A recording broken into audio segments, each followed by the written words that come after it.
আসসালামু আলাইকুম ওয়া রাহমাতুল্লাহি ওয়া বারাকাতুহু। সুপ্রিয় শিক্ষার্থী বন্ধুরা, তোমরা যারা মাদ্রাসায় পড়াশোনা করছো, তোমাদের জন্য অষ্টম শ্রেণী কিংবা দশম শ্রেণীতে যারা পড়াশোনা করছো, তোমাদের জন্য অনেক বেশি গুরুত্বপূর্ণ একটা বিষয় হচ্ছে তাসহিহ তথা বাক্য শুদ্ধি, যেটা হচ্ছে ভুল বাক্য তোমাদেরকে পরীক্ষায় দেওয়া হবে এবং তোমরা সেটাকে শুদ্ধ করে লিখতে হবে। তো এটা গ্রামাটিক্যাল বিষয়গুলো যদি তুমি জানো এবং তারকিবের বিষয়গুলো তুমি যদি বোঝো, তাহলে তুমি এই তাসহিহটি অতি সহজেই করে ফেলতে পারবে। আর এই তাসহিহতে কিন্তু কাটা কাটা মার্কস, যেখানে গণিতের মতো করে হলে তোমাকে পুরো মার্ক দিতে বাধ্য, এখানে মার্ক কাটার কোনো সুযোগ নেই। সুতরাং এই তাসহিহগুলো তোমাদের রেজাল্ট ভালো করার ক্ষেত্রেও গুরুত্বপূর্ণ এবং আরবিগুলো বোঝার জন্য গুরুত্বপূর্ণ। তো যারা বিশেষ করে পরীক্ষা দিচ্ছ, তাদের জন্য তো অনেক বেশি ইম্পর্টেন্ট এই বিষয়। তো আমরা শুরু করছি।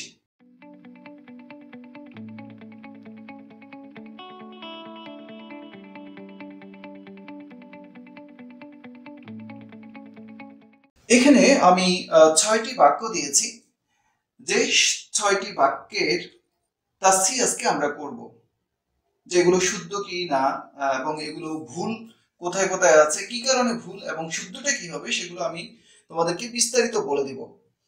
তো দেখো, প্রথম বাক্য আছে এখানে, সারা বাকরুন গানিয়ুন। আমরা জানি যে কানা, সরা, আসবাহা, আমসা, আদা, গাদা, রাহা, মানজালা, মানফাক্কা যেগুলো আছে 14টি, এগুলো তার ইসিমকে রফা দেয়, খবরকে নসব দেয়। ইসিমকে রফা দেয়, খবরকে নসব দেয়।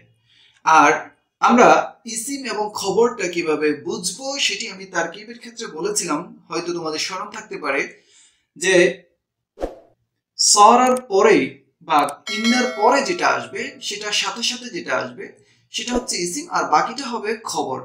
অধিকাংশ ক্ষেত্রে কিন্তু এরকম হয়, কিছু কিছু ক্ষেত্রে ব্যতিক্রম রয়েছে।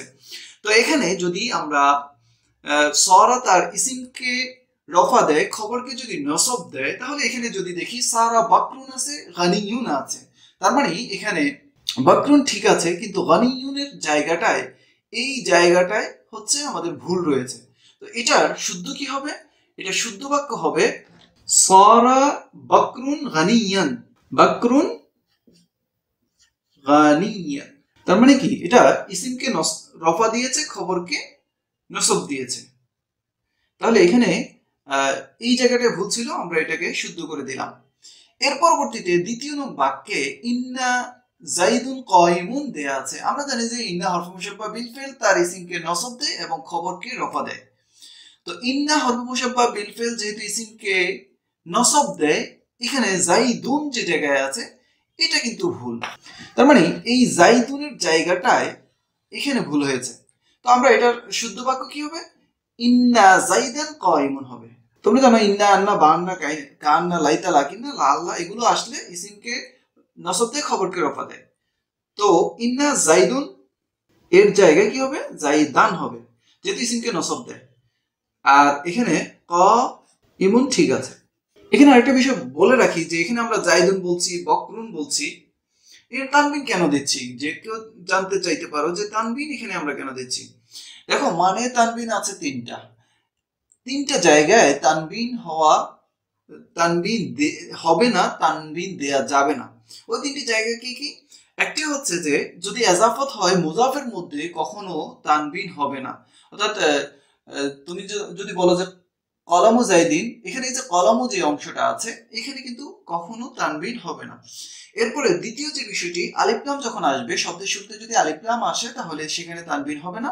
আর তৃতীয় হচ্ছে গায়রে মুনসারিফ যদি হয়, তাহলে তানবিন হবে না। এই ছাড়া তানবিন তুমি যে কোনো জায়গায় তুমি ব্যবহার করতে পারবে। মানে তানবিন যদি না থাকে, তাহলে সেক্ষেত্রে তুমি তানবিন দিয়ে দিবে। তো এই জন্য আমরা এখানে জায়দান বলছি, যেহেতু এখানে আলিফলামও নেই, এজাফতও হয়নি এবং এটা গায়রে মুনসারিফও না, সেই জন্য আমরা এখানে তানবিন দিয়ে দিচ্ছি। এরপরে আসো তৃতীয় নং বাক্য, যেটা এটা অনেক ইন্টারেস্টিং বাক্য। দেখো, এই বাক্যে দেওয়া আছে ইন্নামা হিন্দুন কায়িমুন। ইন্নামা আমরা এটা জানি হরফে হাসার, অর্থাৎ সীমাবদ্ধ করার জন্য বা নির্দিষ্ট করে বোঝানোর জন্য এই ইন্নামাটা ব্যবহার হয়। তো এখানে ইন্না হরফ মুশাব্বাহ বিল ফিল যদি ধরি, এখানে যদি ওই আলোকে হয় তাহলে কিন্তু এই বাক্যটি শুদ্ধ হবে না। ইন্নার সাথে যখন মা চলে আসবে তখন ইন্নাটা তার আগের যে কাজ ইসিমকে নসব দেয়া, খবরকে রফা দেয়া, ওই কাজটি কিন্তু করতে পারবে না।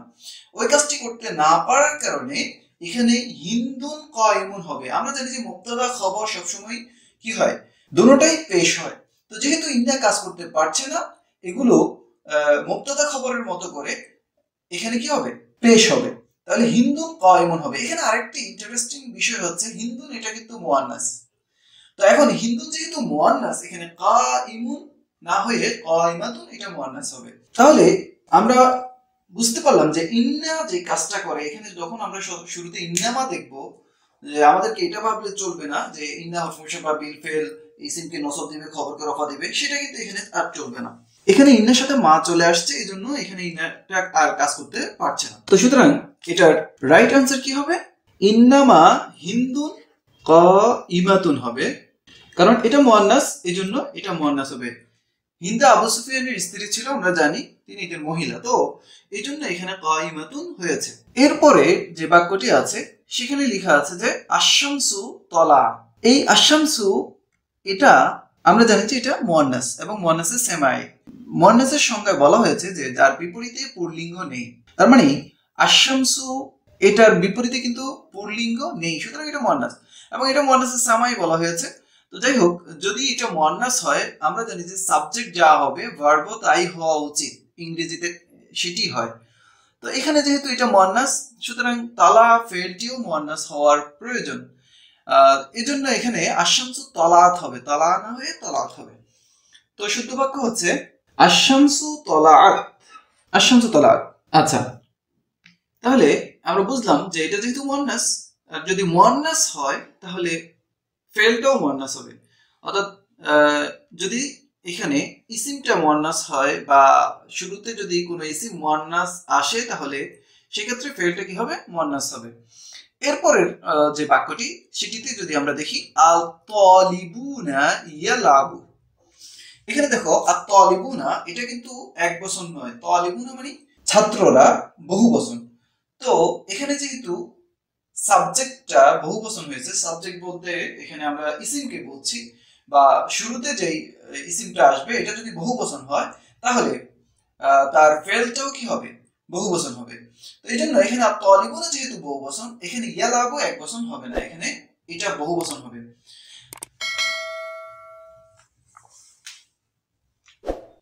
তাহলে আমরা লিখছি যে আত-তালিবুনা ইয়ালাবুনা, এটা যেহেতু বহুবচন, এটাও কি হয়েছে, বহুবচন হয়েছে। আচ্ছা, এরপরে যদি আমরা দেখি যে আল মুসলিমুনা বাংলাদেশ সালিহুন। আল মুসলিমুনা বাংলাদেশ মানে বাংলাদেশের মুসলমানরা নেককার বা ভালো। এই বাক্যটিতে কি সমস্যা? এখানে দুটো ভুল রয়েছে। কি কি ভুল? যে আমরা জানি এজাফত যখন হয়, মুজাফ মুজাফ ইলাইহি যখন হয়, তাসনিয়া এবং জমা এর যে নুনটা আছে সেই নুনটা পড়ে যায়। তাসনিয়া এবং জমায়ের নুনটা পড়ে গিয়ে এখানে এরকম হয়, এই যে মুসলিমুনার মধ্যে যে নুনটা আছে এই নুনটা এখানে আর থাকবে না, এটা পড়ে যাবে। তো এটা পড়ে গেলে এখানে হবে মুসলিমু বাংলাদেশ, এই জায়গাটা ভুল। আর একটা সালেহুন, আমরা বলেছি যে সাবজেক্ট যদি বহুবচন হয়, শুরুতে যদি বহুবচনের ইসিম আসে তাহলে ফেলটাও বহুবচন হবে। তো এখানে সালিহুন না হয়ে সালিহুনা হবে।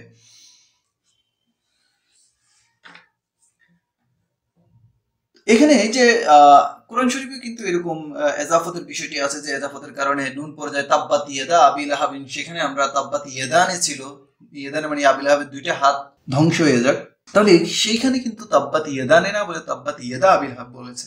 তো এখানে এই জন্য আমরা লিখবো যে মুসলিমু বাংলাদেশ, মুসলিমু বাংলাদেশ, বাংলাদেশের মুসলমানরা কি সালিহুনা, সালিহুনা এক বচন, সালিহুনের বহুবচন হচ্ছে সালিহুনা, বাংলাদেশের মুসলমানরা নেককার। তাহলে এখানে প্রথমে নুনটা পড়ে গেল, মুসলিমু হয়েছে, আর এখানে সালিহুন এক বচন না হয়ে বহু বচন হয়েছে।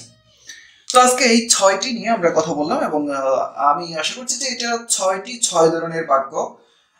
এই 6টি থেকে বা এই ধরনের রূপ থেকে তোমরা কমন পাবে, বা এই ধরনের যদি কোনো বাক্য ভুল দেয় তাহলে তোমরা পরীক্ষায় সেগুলো সঠিকভাবে তোমরা লিখতে পারবে আমি আশা করছি। তো এতক্ষণ পর্যন্ত আমার সাথে যে তোমরা ছিলে এই জন্য তোমাদেরকে আন্তরিক মোবারকবাদ, ধন্যবাদ জানাচ্ছি।